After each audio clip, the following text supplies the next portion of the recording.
Good evening.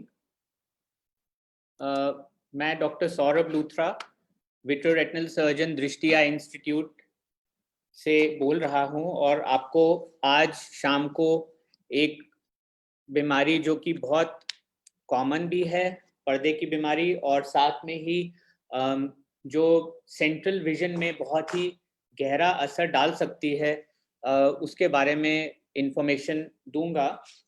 तो जैसे कि आप जानते हैं कि आँख के अंदर, पीछे की तरफ आँख के अंदर एक पर्दा होता है जिसको रेटिना भी कहते हैं। और आप समझ लीजिए कि जैसे कैमरे में सामने एक फोकस करने के लिए लेंस होता है, ऐसे ही आँख के अंदर पीछे एक पर्दा होता है। जैसे कि पुराने टाइम के कैमरों में एक फ़िल्म होती थी, जिसके ऊपर परछाई पड़ के उस फ़िल्म पे इमेज बनती थी। ऐसे ही आँख के अंदर पीछे का पर्दा होता है जिस पे आँख जो भी देखती है, उस चीज़ की परछाई पर्दे पर पड़ती है और उस पर्दे से ही वो इमेज जो है, वो हमारे मस्तिष्क या ब्रेन तक पहुँच के उसे परसीव हम लोग करते हैं। तो रेटिना इम्पॉर्टेंट पार्ट है आँख का और नज़र का, क्योंकि जब तक पीछे आँख का पर्दा या फ़िल्म अच्छी नहीं है या स्वस्थ नहीं है, तब तक जो हम चीज़ देख रहे हैं, उसकी इमेज जो है वो ठीक से फ़ॉर्म नहीं होती है। तो इसलिए रेटिना या पर्दा जो आँख का होता है, वो एक बहुत ही इम्पॉर्टेंट पार्ट है विज़न का या नज़र का या दृष्टि का। रेटिना के सेंट्रल एरिया को हम मैक्युला कहते हैं। ये दृष्टि या नज़र का केंद्र बिंदु होता है, जो कि हमारे को अलाउ करता है कि हम 6-7 लाइन जो दूर की पढ़ते हैं या जो हम पढ़ाई करते हैं, पास का काम करते हैं, ये फाइन विजन के लिए रिस्पॉन्सिबल होता है, जिम्मेदार होता है। तो मैक्युला जो है रेटिना का सबसे इम्पॉर्टेंट पार्ट होता है। और अनफॉर्चुनेटली एक बीमारी है जिसको हम एज रिलेटेड मैक्युलर डीजनरेशन कहते हैं। वो इसी मैक्युला या दृष्टि के केंद्र बिंदु वाले एरिया को इफेक्ट करता है। क्योंकि ये सेंट्रल एरिया को इफेक्ट करता है जो मैक्युला को, तो इसलिए इसमें सेंट्रल विजन जो है वो इफेक्ट होती है। और सेंट्रल विजन इफेक्ट होने का इम्पॉर्टेंट रीजन ये है कि इसी से आपकी रीडिंग राइटिंग विजन, मतलब कि आपकी पढ़ने लिखने की क्षमता या आपका फेस रिकग्निशन, चेहरा के जो फाइन फीचर्स है, मान लीजिए आप किसी चीज को देख रहे हैं, किसी पर्सन को देख रहे हैं, तो उसको पहचानने के लिए आपको चेहरे के फाइन फीचर्स रिकग्नाइज करने होते हैं। तो ये फाइन विजन के लिए जरूरी होता है। तो क्योंकि ये बीमारी मैक्युला को इफेक्ट करती है, सेंट्रल विजन को इफेक्ट करती है, तो इसलिए ये जो बहुत रोजमर्रा के हमारे इंपॉर्टेंट काम हैं, जैसे कि पढ़ाई लिखाई या किसी को पहचानना, इस वाले एस्पेक्ट या इस वाले फीचर को इफेक्ट करती है। और ये देखा गया है, इसका नाम ही एज रिलेटेड मैक्युलर डीजनरेशन है। मतलब कि उम्र की वजह से पर्दे के सेंट्रल एरिया में जो कमी आती है। तो ये देखा गया है कि जो 50 या 55 साल की उम्र से ज़्यादा लोग होते हैं, उसमें एज रिलेटेड मैक्युलर डीजनरेशन की शुरुआत हो जाती है।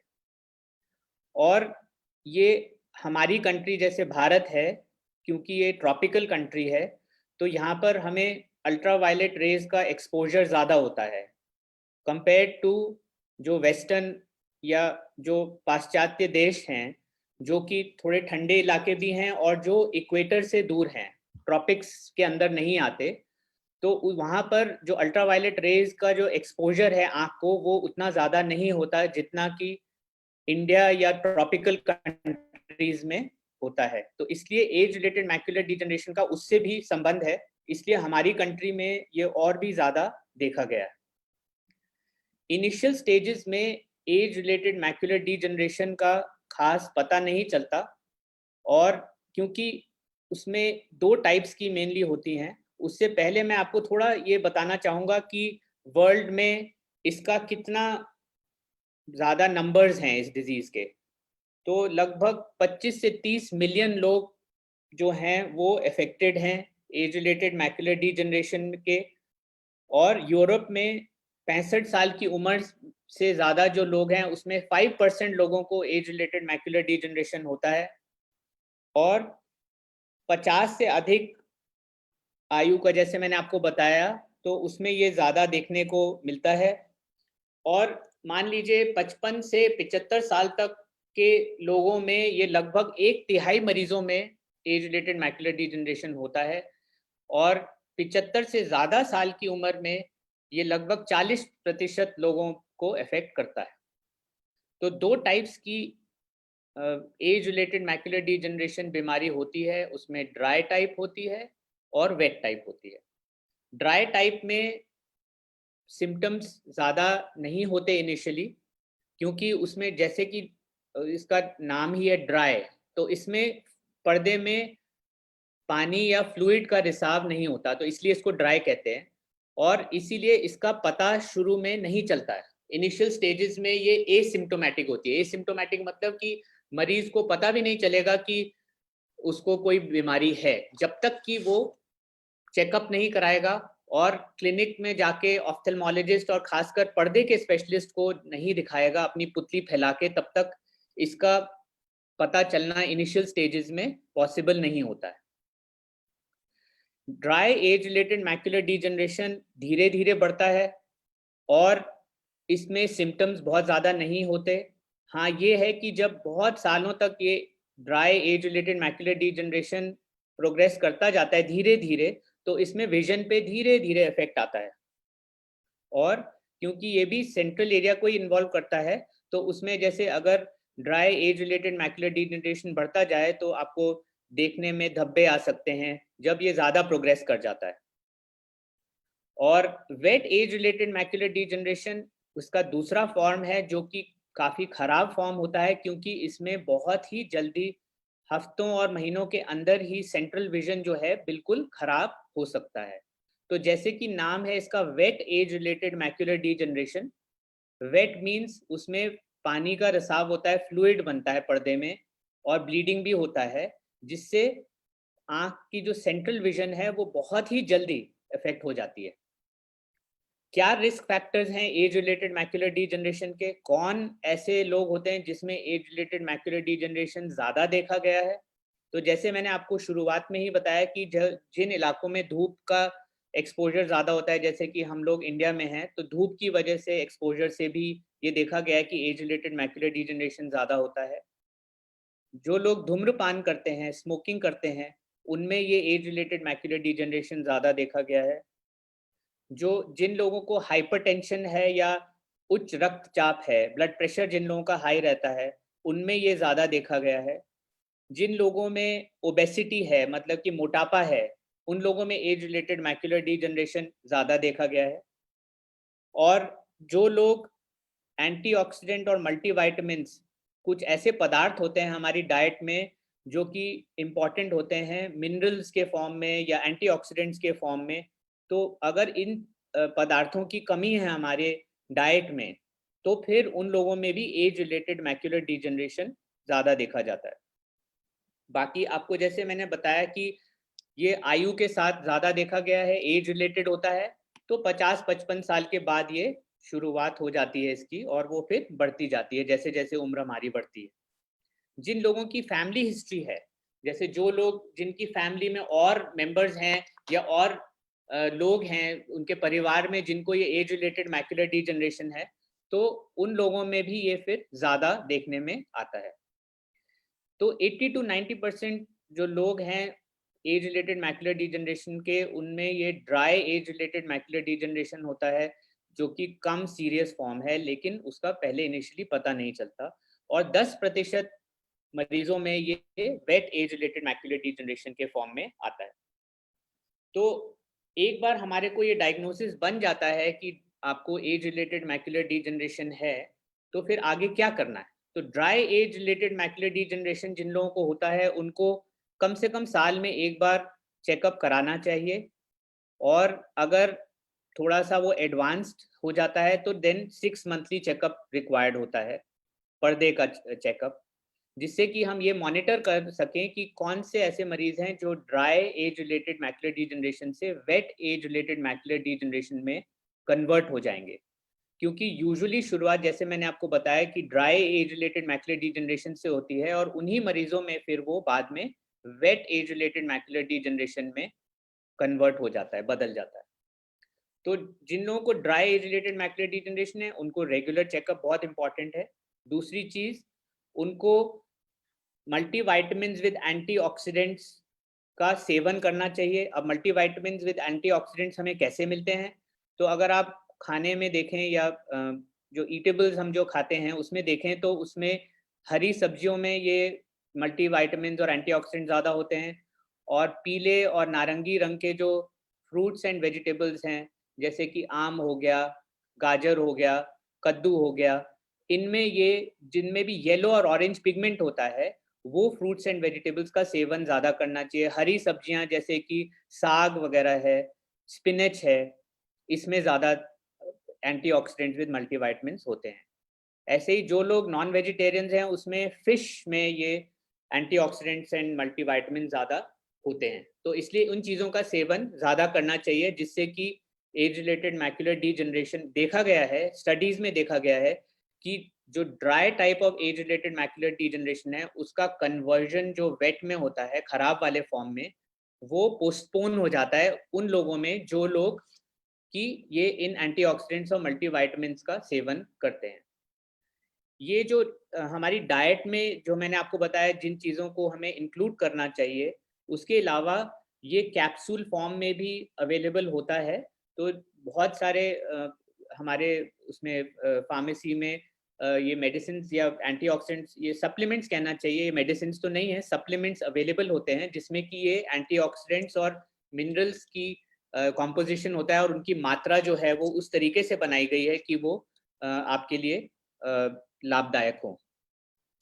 एक और इम्पॉर्टेंट चीज जो dry age related macular degeneration में होती है वो होता है एम्सलर चार्ट। ये एम्सलर चार्ट का एक नमूना मैं आपको यहाँ पे दिखाता हूँ। इसमें खाने बने होते हैं और इसको कैसे करना है ये भी मैं समझाऊंगा।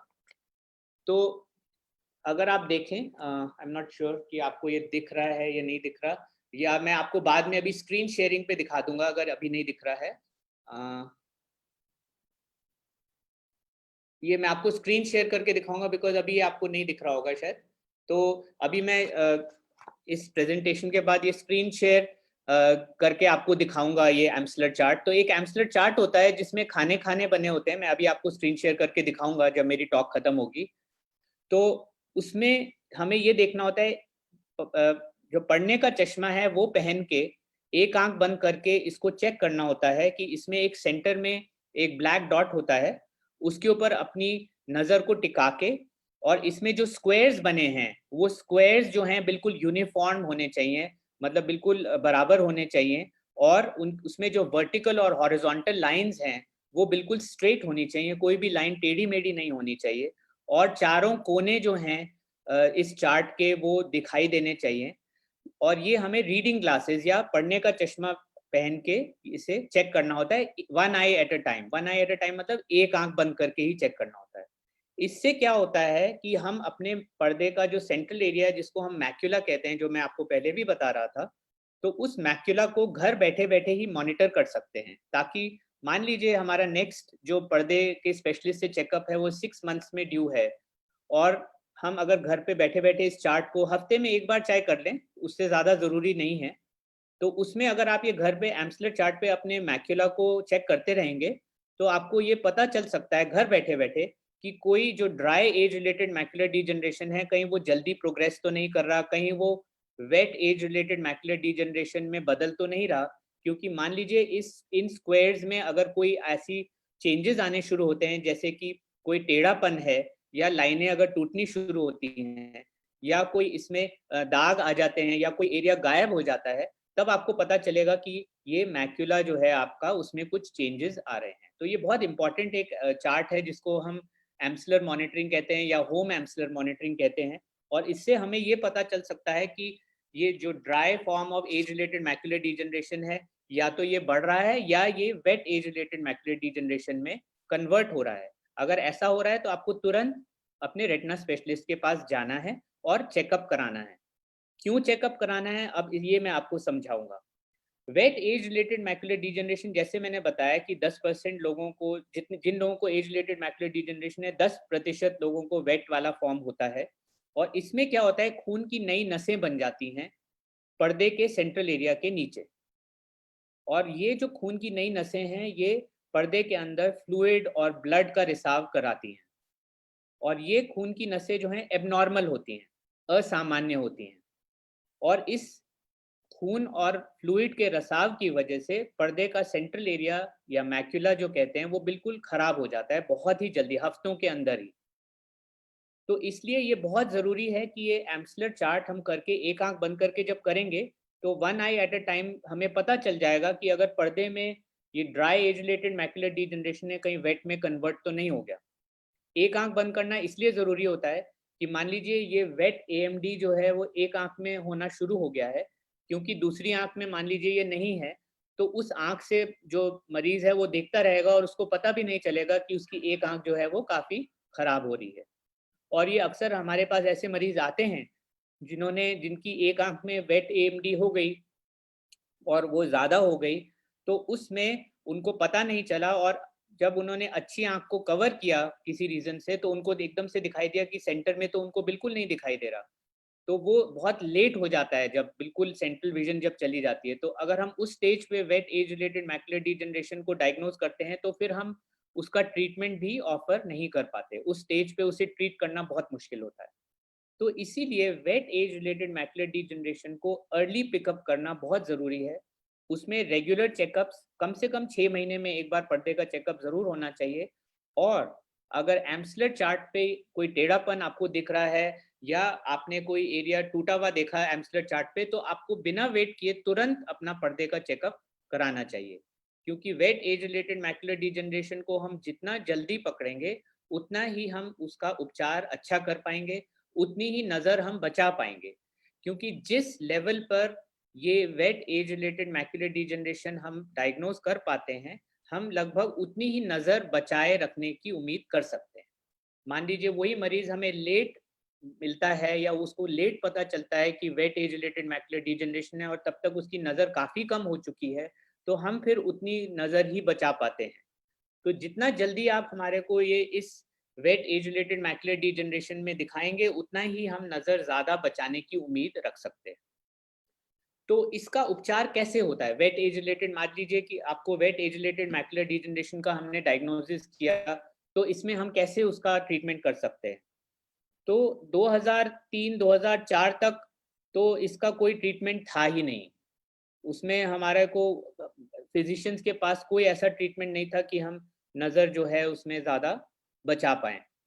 उसमें कुछ तरीके के लेज़र्स वग़ैरह थे, जो ट्राई किए जाते थे, पर लेज़र ट्रीटमेंट से उसका डिसएडवांटेज या उसका हानि ये होती थी कि वो सेंट्रल एरिया में खून की नस को तो वो समाप्त करता ही था, लेकिन साथ में वो नज़र को भी अफ़ेक्ट कर देता था।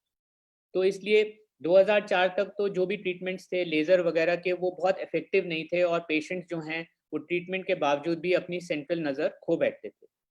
पर 2005 में पहली बार अमेरिका में एक इंजेक्शन यूज़ हुआ, जिसको एवास्टिन नाम से हम जानते हैं।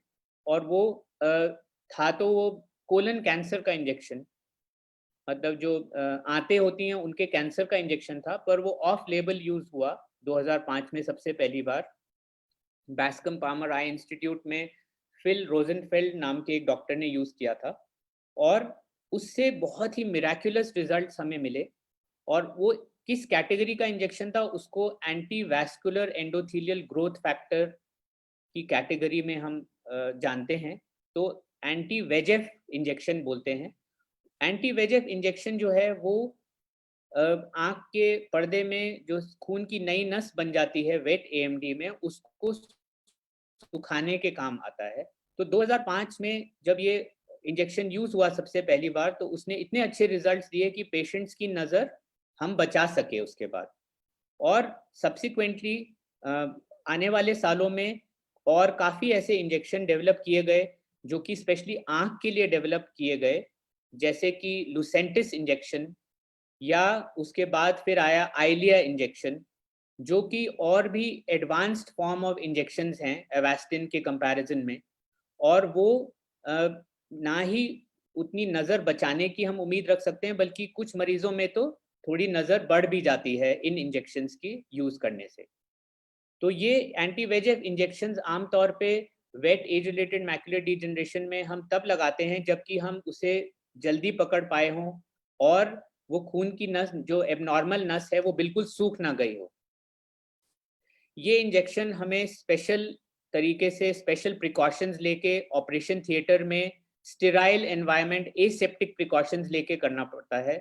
इसका मतलब ये है कि जैसे कि आप हम ऑपरेशन करते हैं आँख का, वो सारे प्रिकॉशंस लेते हुए पेशेंट का पहले इंजेक्शन से पहले सारा चेकअप होता है, फिजिशियन चेकअप होता है, ब्लड शुगर चेक होती है, ब्लड प्रेशर चेक होता है, ईसीजी होता है और उसको जब फिजिशियन क्लियरेंस दे देता है कि हाँ, ये इंजेक्शन आप लगवा सकते हैं, आपकी सेहत के लिए ये ठीक है, तब ये इंजेक्शन हम ऑपरेशन थिएटर में एंटी VEGF इंजेक्शन लगाते हैं। सारे प्रिकॉशंस लेते हुए जैसे कि हम आँख का ऑपरेशन करते हैं, बिल्कुल वही विधि रहती है, बट ये वैसे इसमें ये ऑपरेशन नहीं होता है, इंजेक्शन ही होता है और इसको बहुत फाइन नीडल से लगाया जाता है और वो भी लोकल एनेस्थेटिक ड्रॉप्स देने के बाद, जिससे कि पता भी नहीं चलता कि ये इंजेक्शन आपको लग रहा है। और सारे मरीज इसको इवन जो थोड़े कभी-कभी हम इस टाइप का इंजेक्शन हमारे को थोड़े बच्चों में भी इस्तेमाल करना पड़ता है, तो थोड़े जो बड़े बच्चे होते हैं वो भी इसको आराम से लगवा लेते हैं। तो इसमें कोई खास दर्द वगैरह नहीं होता है, लोकल एनेस्थेटिक ड्रॉप्स डाल के ही ये इंजेक्शन हम आराम से एक बहुत फाइन नीडल से आँख के अंदर लगा देते हैं और इस इंजेक्शन का पूरा असर 1 महीने पे आ जाता है और 1 महीने के बाद फिर हम दोबारा इवैल्यूएट करते हैं कि इसमें इसका इंजेक्शन का इफेक्ट आ गया है और उसका कितना इफेक्ट आया है वो हम स्कैनिंग के द्वारा पता करते हैं और अगर खून की नस जो है वो पूरी तरीके से नहीं सूखी होती तो फिर हमारे को ये इंजेक्शन रिपीट करना पड़ता है, पर आमतौर पे ये इंजेक्शन जो है महीने के बाद ही रिपीट होता है।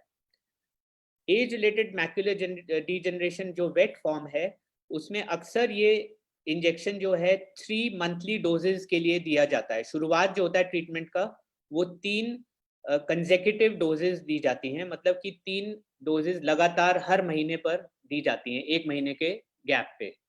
तो 3 इंजेक्शन जब लग जाते हैं उसके बाद काफ़ी हद तक हमें ये आइडिया हो जाता है कि इस डिज़ीज़ ये जो बीमारी है इस पे हम काबू पा रहे हैं या नहीं पा रहे हैं और उसके बाद फिर जो सब्सिक्वेंट अगर कोई इंजेक्शन की रिक्वायरमेंट होती है वो एज़ एंड व्हेन नीडेड पे ही हम यूज़ करते हैं। मतलब अगर ज़रूरत होती है तो ही उसके बाद इंजेक्शन देने की ज़रूरत पड़ती है। अदरवाइज़ हम पेशेंट को लेकिन फ़ॉलो-अप पे ज़रूर रखते हैं। फ़ॉलो-अप का मतलब उनको हम निगरानी में ज़रूर रखते हैं और उसमें हम लगभग महीने, डेढ़ महीने में देखते रहते हैं मरीज़ को कि उनके पर्दे में स्कैनिंग करके कि कोई खून की नस दोबारा वापस तो नहीं आ रही, पानी या खून का रिसाव दोबारा तो नहीं हो रहा। क्योंकि अगर ऐसा होता है तो फिर हमारे को वो इंजेक्शन रिपीट भी करना पड़ सकता है। तो अब हम इस स्टेज पे आ गए हैं कि wet age related macular degeneration के लिए और भी नए उपचार खोजे जा रहे हैं जिसमें कि जो इंजेक्शंस हैं उसमें लॉन्ग एक्टिंग इंजेक्शंस की भी उसमें स्टडीज हो रही हैं जो कि हमें कोशिश करके ना ही 1 डेढ़ महीने तक बल्कि 3 महीने तक या 4 महीने तक भी उसका इफेक्ट लास्ट करे, तो वैसे इंजेक्शंस भी डेवलप किए जा रहे हैं और एक और इंजेक्शन की देने की विधि थोड़ी चेंज करी जा रही है जिसमें कि एक रेजरवायर के अंदर ये इंजेक्शन डिपॉजिट किया जाता है और उसको काफी महीनों तक उसका इफेक्ट चलता है, लेकिन ये चीजें अभी डेवलपमेंटल फेज में है, अभी ये हमारे को क्लिनिकली अवेलेबल नहीं। इसके अलावा एज रिलेटेड मैक्युलर डिजनरेशन में अभी एक बार पर्दा जो है वो खराब हो जाता है तो फिर उसमें स्कारिंग हो जाती है। स्कारिंग अगर हो जाए तो उसमें वो एरिया पर्दे का बिल्कुल खराब हो जाता है, फिर उस स्टेज के बाद हम उसमें अनफॉर्चुनेटली पेशेंट को पढ़ने लिखने की विजन के लिए कुछ ऑफर नहीं कर सकते। तो इसलिए जैसे कि मैंने पहले आप लोगों को ये बताया था कि वेट एएमडी का सबसे इम्पोर्टेंट ये चीज़ है कि हम अगर वो हो रहा है तो उसको हम जल्दी पिकअप करें। ये मेरा अपनी टॉक के एंड में ये सबसे ज़रूरी एक बात सबको कहनी थी कि रेगुलर चेकअप का कोई सब्स्टिट्यूट नहीं है, उससे इम्पोर्टेंट कुछ भी नहीं है।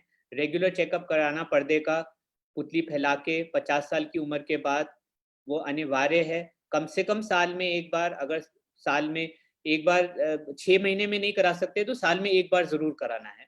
और जो लोग हाई रिस्क हैं, जिनको ब्लड प्रेशर है, जिनको फैमिली हिस्ट्री है, जो धूम्रपान करते हैं, जिनका धूप में ज़्यादा काम है, उन लोगों को ये बहुत सतर्क रहना पड़ेगा कि उनमें ये बीमारी हो सकती है। तो उनको और भी रेगुलर चेकअप कराना चाहिए। और जो आपको मैंने एक होम एम्सलर चार्ट बताया था, जिन लोगों को ये dry age related macular degeneration diagnose हो जाता है, उनको वो होम एम्सलर चार्ट रेगुलरली करते रहना चाहिए और मल्टीविटामिन विद एंटीऑक्सीडेंट्स लेते रहने चाहिए और अपने रेटिना स्पेशलिस्ट से रेगुलर फॉलोअप और संपर्क बनाए रखना चाहिए।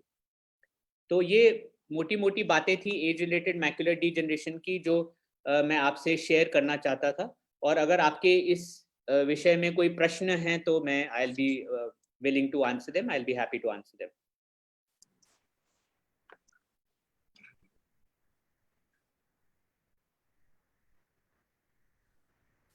Thank you, sir, for such a detailed explanation of ARMD.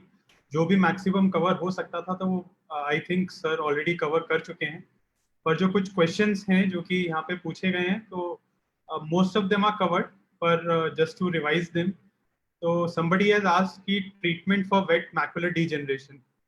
So I think sir has already covered that about the injections. Right.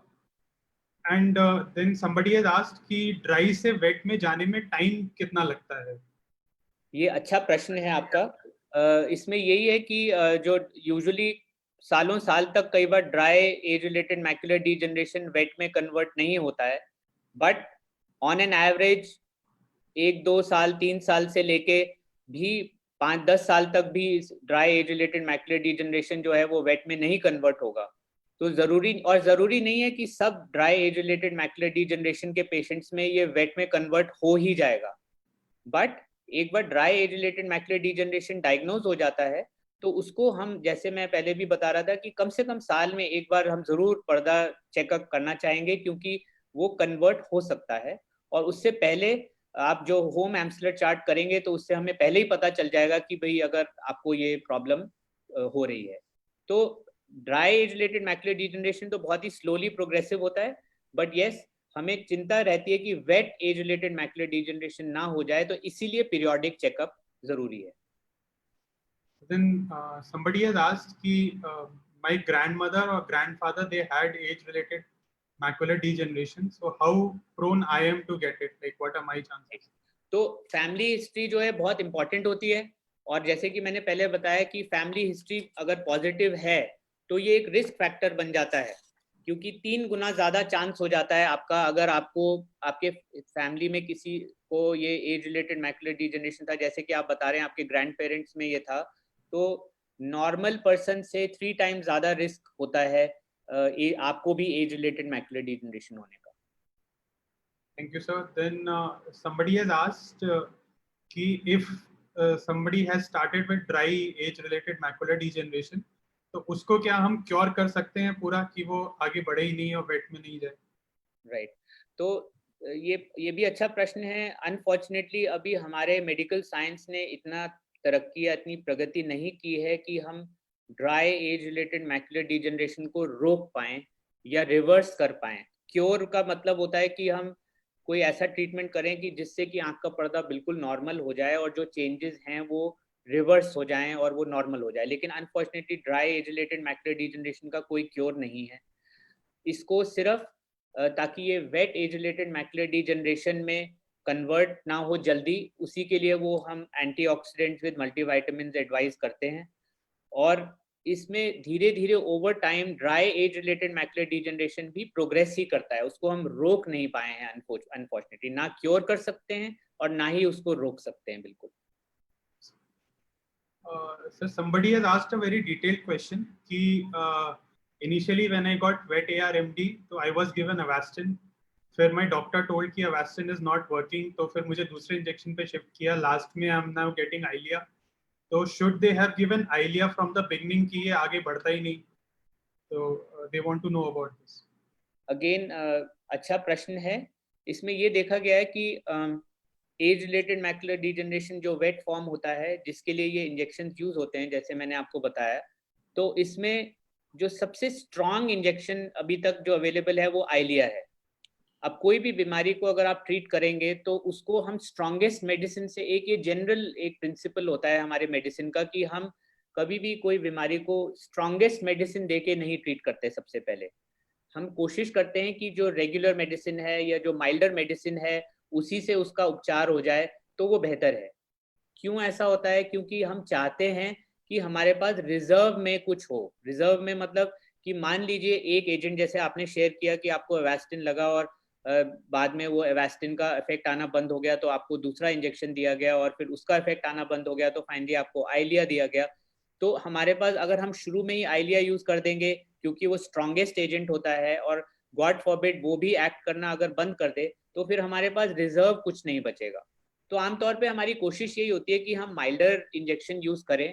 हाँ ये है कि कुछ wet age related macular degeneration की ही कुछ फॉर्म्स होते हैं जो कि मैं ये इस मीटिंग या इस टॉक में के परव्यू से बाहर है, क्योंकि कुछ ऐसे फॉर्म्स होते हैं जिसमें कि आइलिया जो है वो प्रेफर किया जाता है। जैसे कि पीसीवी एक कंडीशन होती है, आईपीसीवी, जिसमें कि पॉलिप्स बन जाते हैं पर्दे के अंदर।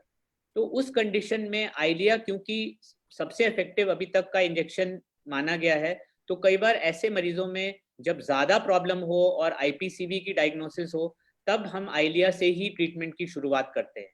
बट अगर age related macular wet age related macular degeneration normal वाला जैसे हम जिसकी बात कर रहे हैं अगर वो है तो फिर हमारे को सीधा आइलिया से ट्रीटमेंट करने की जरूरत नहीं है। कॉस्ट फैक्टर भी इसमें एक इन्वॉल्व है क्योंकि जो आइलिया है वो काफी एक्सपेंसिव होता है कंपेयर टू जो दूसरा इंजेक्शन आपका लुसेंटिस है और जो एवास्टिन इंजेक्शन है।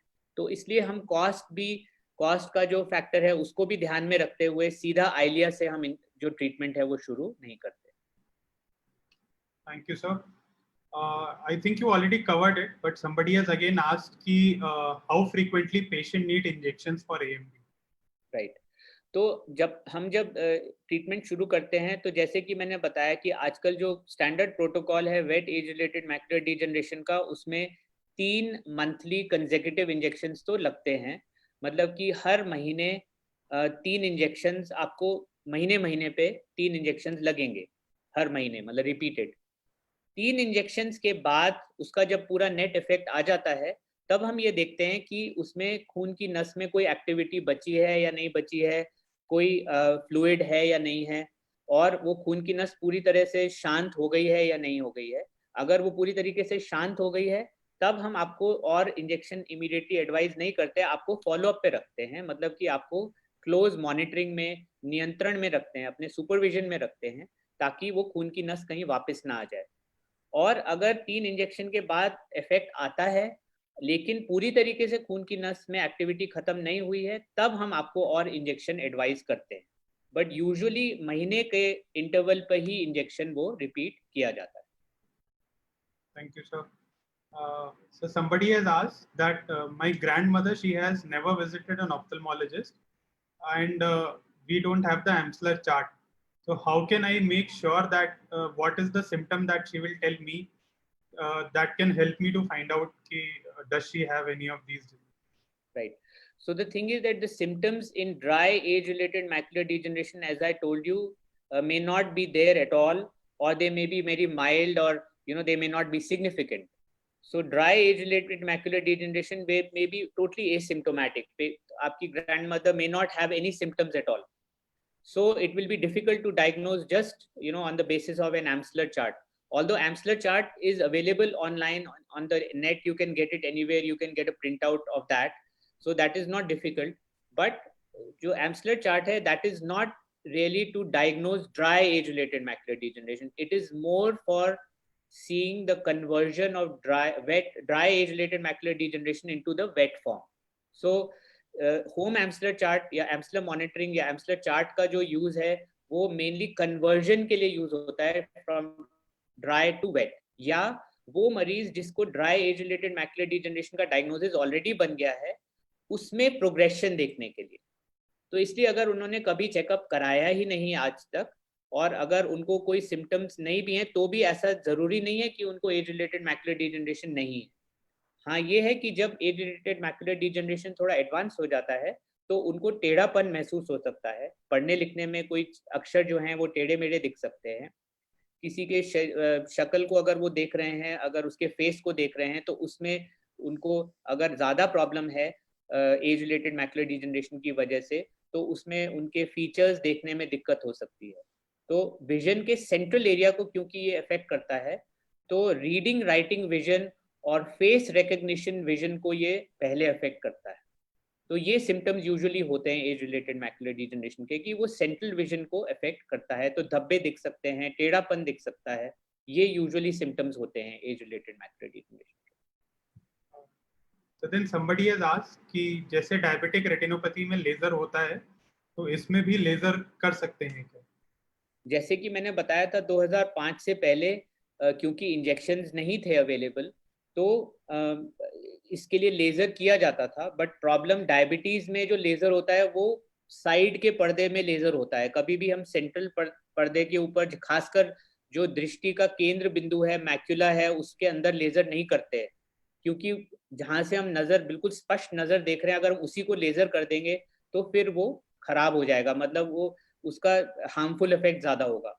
इसके लिए स्पेशल टाइप का लेजर निकाला गया था 2005 से पहले पहले भी अवेलेबल था, जो जिसको पीडीटी लेजर कहते हैं।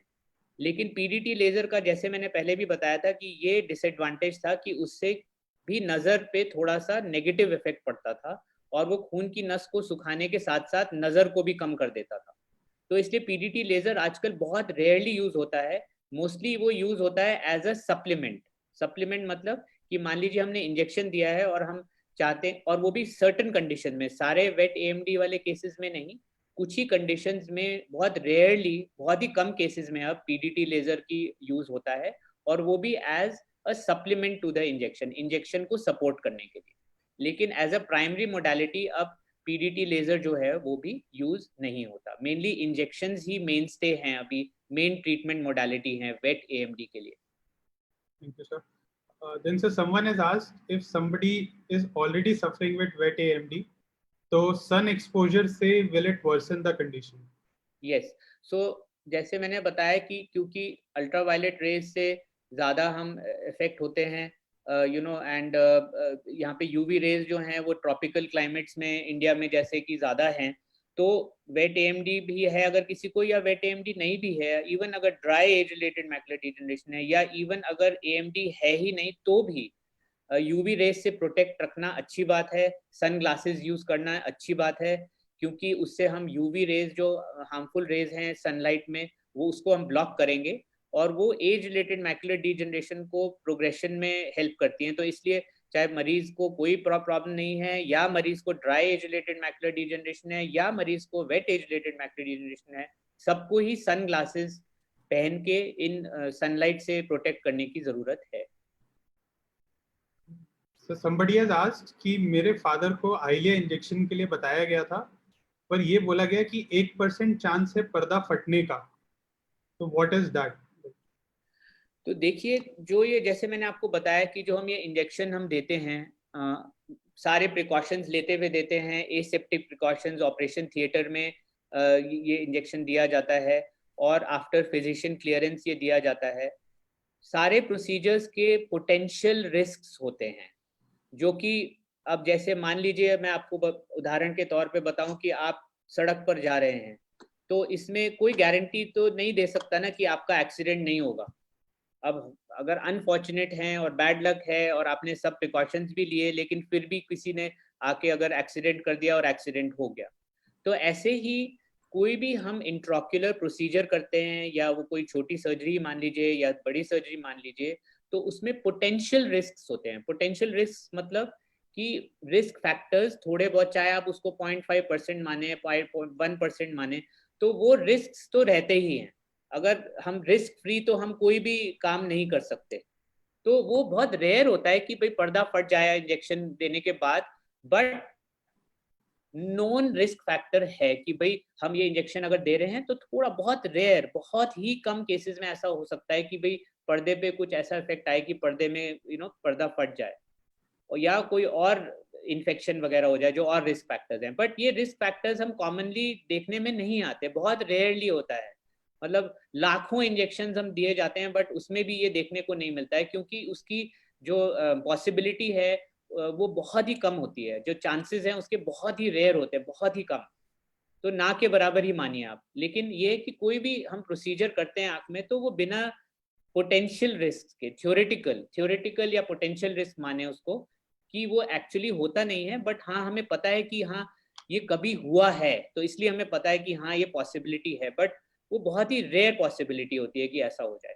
हाँ ये है कि अगेन कुछ particular form of wet AMD होती हैं जिसमें कि पर्दे के नीचे की सतह जो होती है वो ब्लिस्टर फॉर्म में काफी उभरी हुई होती है, जिसको कि हम पिगमेंट एपिथेलियल डिटैचमेंट कहते हैं।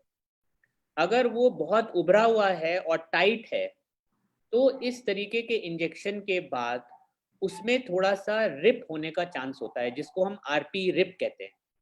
तो आरपी रिप का रिस्क उन केसेस में होता है, वेट एएमडी के उन केसेस में होता है जिसमें कि ये पर्दे के नीचे की सतह जो है वो ब्लिस्टर फॉर्म में है और टाइट है, बहुत ऊंची है। तो हर वेट एएमडी केस में ये रिस्क नहीं रहता, तो इन्हीं सेलेक्टेड केसेस में ये आरपी रिप का रिस्क होता है, एक छोटा सा क्रैक आ सकता है पर्दे के अंदर। लेकिन अगेन ये कंडीशन भी बहुत कॉमन नहीं होती कि आपको इतना ज्यादा ब्लिस्टर फॉर्मेशन हो, कुछ ही केसेस में ये ऐसा होता है, तो ये कॉमन नहीं है जो आपने बताया, बट थियोरेटिकल पॉसिबिलिटी रहती है। और अगर इस पर्टिकुलर टाइप का वेट एएमडी है तो उसमें थोड़ी पॉसिबिलिटी रहती है, जो कि कॉमन नहीं। Thank you, sir. I think this is one of the last questions that we will take. So it is कि can too much of antioxidant be harmful? ये आपने again, it's a good question, because ये देखा गया है कि लोगों को लगता है या कई फिजिशियंस को लगता है कि भाई आप कंटिन्यू करें एंटीऑक्सीडेंट्स को, तो उसमें जनरली एडवाइज ये किया जाता है पेशेंट को कि इसमें बीच में थोड़ा सा गैप देना भी ठीक रहता है, क्योंकि कोई भी चीज आप कोई भी पदार्थ ले रहे हैं, मान लीजिए आप उसे मतलब सप्लीमेंट फॉर्म में अगर लेते हैं, खासकर अगर आप नेचुरल डाइटरी फॉर्म में ले रहे हैं तो इतना कोई प्रॉब्लम नहीं है, बट अगर उसका रेगुलर सेवन कर सकते हैं अगर आप डाइटरी फॉर्म में ले रहे हैं। लेकिन अगर वो आप सप्लीमेंट्स के फॉर्म में, in the form of tablets या कैप्सूल्स ले रहे हैं, तो उसमें हम जनरली यही रिकमेंड करते हैं कि या तो आप 15 दिन इनको लेके और फिर 15 दिन नहीं लीजिए। तो उससे क्या होगा कि कोई भी जो इसमें कंपोनेंट्स हैं उसकी मात्रा जो है वो नॉर्मल से भी ऊपर ना चली जाए। इसलिए एक और तरीका ये है कि आप इसको क्या कहते हैं, 2-3 महीने लीजिए, फिर थोड़ा सा गैप दे दीजिए, या आप 15 दिन लीजिए और 15 दिन गैप दे दीजिए। तो थोड़ा सा गैप देना थोड़ा बेटर रहता है, क्योंकि हम ये नहीं चाहते कि इसके जो बेनिफिशियल इफेक्ट्स हैं वो तो आपको मिल ही रहे, लेकिन उसका कोई भी अगर सप्लीमेंट की मात्रा एक्सेस में हो जाए बॉडी में तो उसके आपको नेगेटिव इफेक्ट्स मिले। तो इसलिए थोड़ा सा गैप या थोड़ा सा ब्रेक देना, बीच में ऑल्टरनेट करके लेना जो है वो बेटर रहता है। Thank you, sir. So there is one more question which is not related to ARMD. तो ये पूछ रहे हैं कि मेरी छोटी बहन के पर्दे की सर्जरी हुई है, जब जांच कराई थी तो बताया गया काफी पहले से पर्दा फटा हुआ था। 3 साल हो गए सर्जरी को, पर अभी तक तेल नहीं निकलवाया। क्या तेल ना निकलवाने से कोई हार्म होगा? अब ये आपने जो प्रश्न पूछा है ये एक्चुअली रेटिनल डिटैचमेंट के उसमें आपने ये पूछा है, जो पर्दा फट जाता है और उसका फिर हम उपचार के लिए उसमें पर्दे को सेट करके फिर उसमें ऑयल डालते हैं।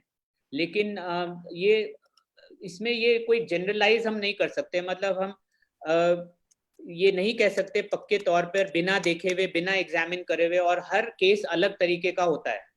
तो इसलिए हम ये नहीं कह सकते कि जो आपको आपकी सिस्टर के साथ जो जो सर्जरी उनकी हुई है और उसमें अब 3 साल तक यूजुअली जो ऑयल रिमूव किया जाता है वो 3 से 6 महीने के बीच में ऑयल रिमूव हम कर देते हैं, अगर पर्दा स्टेबल है तो। लेकिन अगर पर्दा स्टेबल नहीं है तो कई बार ऐसे केसेस में हमें ऑयल अंदर छोड़ना पड़ता है, क्योंकि मान लीजिए हम पर्दा स्टेबल नहीं है और हम ऑयल निकाल दें तो फिर वो पर्दा दोबारा डिटैच हो जाएगा, तो हम ये नहीं चाहते कि पर्दा दोबारा डिटैच हो जाए। तो इस चीज को अवॉइड करने के लिए कई बार आंख के अंदर ये ऑयल छोड़ दिया जाता है। तो अगर अभी 3 साल हो चुके हैं उनको ऑयल डले हुए, ऑपरेशन हुए हुए, तो ये आपके जो ट्रीटिंग फिजिशियन या जो ट्रीटिंग रेटिना स्पेशलिस्ट है उनको थोड़ा डिसाइड करना पड़ेगा कि अब इस स्टेज पे आपको वो चीज ऑयल रिमूवल जो है आपके लिए, आपकी सिस्टर के लिए बेनिफिशियल होगा या नहीं होगा। तो इसको आप ये डिसीजन जो है हम ये जनरलाइज तौर पे हम नहीं कह सकते, हम जनरलाइज तौर पे नहीं कह सकते कि आपको ये बेनिफिशियल अब होगा ऑयल रिमूवल। ये जो ट्रीटिंग फिजिशियन है, जो ट्रीटिंग रेटिना स्पेशलिस्ट है, वो ही बता सकता है कि इस 3 साल के बाद अब आपको ऑयल रिमूवल कराना चाहिए या नहीं कराना चाहिए। And so somebody has asked कि is there any role of stem cell therapy in treatment of retinal degeneration? Right. तो ये अगेन जैसे मैंने बताया कि कुछ नए ट्रीटमेंट्स जो है वो ट्राई किए जा रहे हैं you know for as related macular degeneration. तो जब जैसे मैंने बताया कि अगर मान लीजिए वेट एएमडी जो है वो प्रोग्रेस कर गई है और वहाँ पे खून की नस सूख चुकी है और वहाँ पे स्कार बन चुका है, स्कार टिश्यू का हमारे पास कोई ट्रीटमेंट नहीं होता। तो जैसे मैं बता रहा था कि वेट एएमडी में अगर पेशेंट हमारे पास बहुत लेट आता है तो अनफॉर्चुनेटली उसमें स्कारिंग हो जाती है, स्कार टिश्यू बन जाता है और ऐसे मरीजों में हम अनफॉर्चुनेटली कोई ट्रीटमेंट ऑफर नहीं कर सकते। तो कुछ ऐसे केसेस में जैसे स्टेम सेल थेरेपी वगैरह ट्राई की जा रही है। स्टेम सेल थेरेपी और कंडीशंस के लिए ट्राई की जा रही है पर्दे के, जैसे कि रेटिनाइटिस पिगमेंटोजा एक बीमारी होती है, रतौंधी कहते हैं, उसके लिए ट्राई की जा रही है।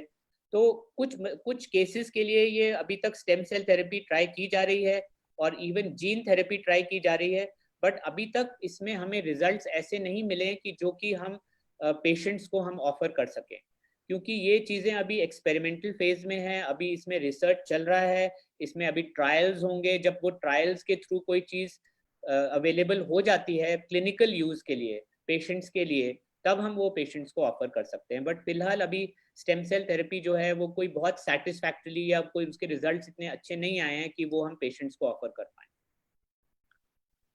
Thank you, sir. So it was such a good talk, and we have covered each and every question that was asked.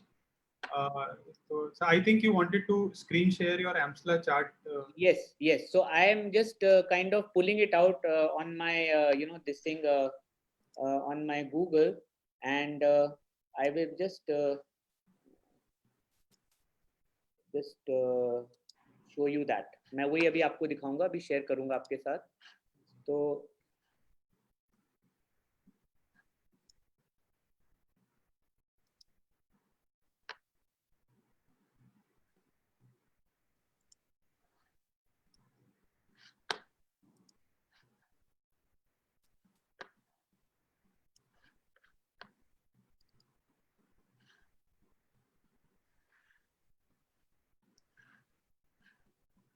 अभी आपको ये दिख रहा है मेरे जो स्क्रीन पे है? नहीं दिख रहा है अभी? नहीं, no sir. 1 minute.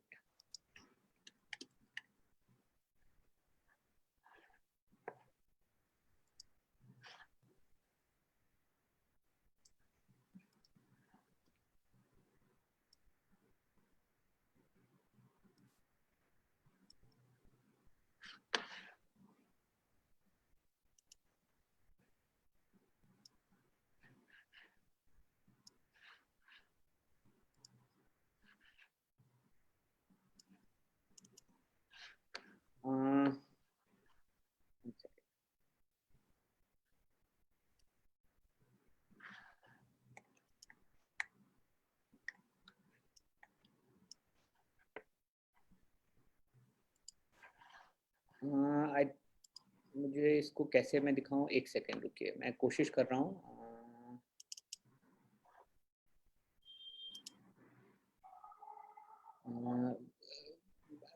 मैं यहाँ से दिखाने की कोशिश कर रहा हूँ बट ये ना दिखा नहीं पा रहा हूँ, तो maybe I can just try and 1 second रुकिए, 1 सेकेंड, मैं बताता हूँ इसे कैसे करना है। जस्ट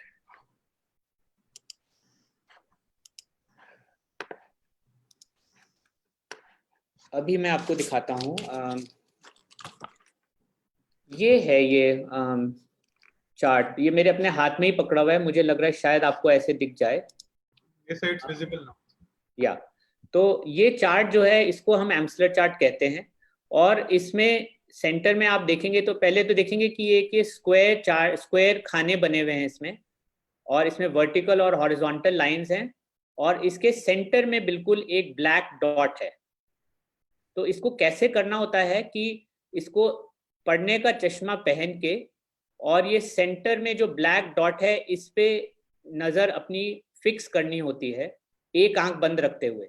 तो जैसे राइट आई को चेक कर रहे हैं तो लेफ्ट आई बंद रहेगी, और राइट आई से इस सेंट्रल ब्लैक डॉट को देखते रहना है, और इस सेंट्रल ब्लैक डॉट को देखते हुए ये चारों कॉर्नर्स विजिबल होने चाहिए, ये सारी वर्टिकल और हॉरिजॉन्टल लाइंस जो हैं ये स्ट्रेट होनी चाहिए और विजिबल होनी चाहिए, टेढ़ी मेढ़ी नहीं होनी चाहिए। और यही चीज, यही प्रोसेस आपको फिर राइट आई को बंद करके लेफ्ट आई के लिए करना है। तो अगर आप हफ्ते में एक बार ये टेस्ट करते हैं तो उसे ये बहुत अच्छा तरीका होता है कि आप घर पे, जैसे आजकल कोविड का टाइम है, मरीज के लिए बार बार क्लिनिक में आना जो है वो बहुत पॉसिबल नहीं है, तो इसलिए आप घर में बैठे हुए भी, जिन लोगों को ये बीमारी है और जिनको हम सुपरविजन पे हमने रखा हुआ है, वो घर पे बैठे बैठे इस सेंट्रल ब्लैक स्पॉट को देख के और उसके आसपास के एरिया को मॉनिटर कर सकते हैं घर बैठे हुए। लेकिन ये चीज इंपॉर्टेंट है कि इसमें अगर पहले से कुछ टेढ़ापन है तो फिर आमतौर पे हम मरीजों को ये बोलते हैं कि इसकी आप फोटो कॉपी करा लीजिए और उसको मॉनिटरिंग के लिए फोटो कॉपी पे जो टेढ़ापन है उसको ड्रॉ कर लीजिए। तो उस एरिया को जो टेढ़ापन ऑलरेडी है उसको मॉनिटर करने के लिए वो ड्राइंग काफी काम आती है उससे, क्योंकि आप कंपेयर कर सकते हैं कि वो जो एरिया ऑलरेडी टेढ़ापन का था वो एरिया कहीं बढ़ तो नहीं रहा है। क्योंकि अगर कोई पहले टेढ़ापन नहीं था और वो टेढ़ापन का नया एरिया आ जाता है वो तो पिकअप हो जाएगा, लेकिन अगर पहले से कोई टेढ़ेपन का एरिया है वो छोटा या बड़ा हो रहा है उसको ड्रॉ करके ही आप कंपेयर करके बता सकते हैं। तो ऐसे केस में इसको फोटो कॉपी करके उस पर ड्राइंग करके रिकॉर्ड बना के वो मॉनिटर कर सकते हैं घर में।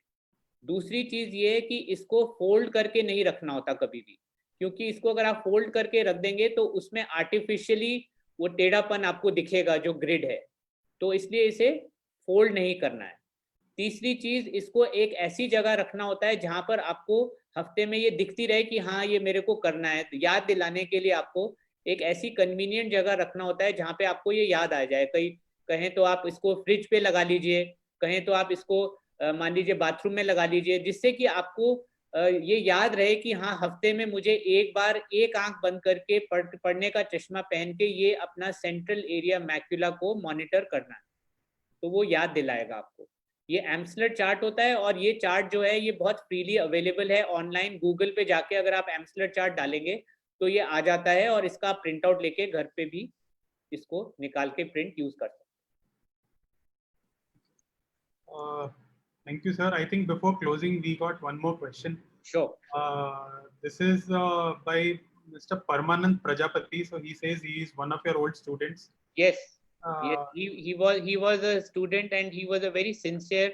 He is based in Mumbai right now, and you know he did his diploma in ophthalmic techniques with us, and then he was an optometrist with us for quite a few years, and he has been in touch with us for a very long time. So आपने हमें याद देखा हमारे को और याद किया, बहुत अच्छा लगा। राम जन्म, मिस्टर राम जन्म, एंड आई होप आप और आपकी फैमिली सेफ हैं इसमें कोविड के टाइम में। Yes, sir. So he is asking, Mr. Parmanand is asking a question. It is not related to ARMD. So he says, I have one patient aged 65 diabetic on insulin. 8 months ago, she has undergone cataract surgery and developed CME, and vision is changing frequently. She has been given Lucentis once. So what would you like to advise? उनको cataract surgery has been advised or has been done? No, sir. She has already undergone the cataract surgery 8 months ago. 8 months ago. तो 1 महीने पहले उनको लुसेंटिस injection लगा है, तो उसको follow up करने के लिए यही है ना, उनको 1 महीने पहले लुसेंटिस लगा है। Time limit is not given. She has been given Lucentis once. Right. When was it given? It's not. Right. तो उसमें यही है कि डायबिटिक रेटिनोपैथी की वजह से जो सूजन आती है वो एक अलग चीज हो जाती है। एज रिलेटेड मैकुलर डिजेनरेशन की वजह से जो सूजन आती है, क्योंकि डायबिटिक पेशेंट्स में ये देखा गया है कि ये जो इंजेक्शंस हैं ये और लंबे समय तक रिक्वायर्ड हो सकते हैं, क्योंकि डायबिटीज की बीमारी तो अगेन बॉडी में से हम नहीं हटा पाते हैं और खासकर इंसुलिन डिपेंडेंट हैं तो उसमें ज़्यादा प्रॉब्लम होता है। तो उसमें इंजेक्शंस अगेन रिपीटेडली इंजेक्शंस का रिक्वायरमेंट हो सकता है, और अगर 1 महीना हो गया है इंजेक्शन लगाए हुए तो उनको फिर स्कैनिंग करके दोबारा चेक करना पड़ेगा उनकी करंट स्थिति देखने के लिए, और अगर स्वेलिंग और है या बाकी है तो उसमें और इंजेक्शन का रिक्वायरमेंट हो सकता है। लेकिन अगर एट द सेम टाइम वो ड्राई हो गया है और उसमें अब स्वेलिंग नहीं बचा है तो फिर इंजेक्शन का रोल उतना नहीं होता।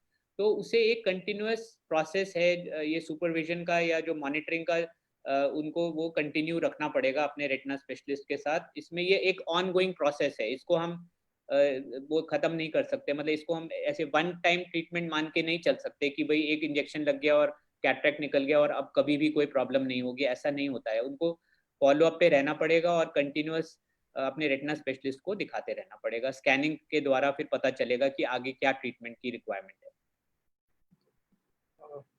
Thank you, sir. Thank you for your valuable time and the knowledge that you have shared with us. I think we can conclude the session. Okay. So thank you so much, Dr. Shrey, and thank you to all the audience कि आप हमारे साथ इस process में शामिल हुए, और I hope that आपके सारी क्वेरीज जो हैं वो आंसर हो गई हैं।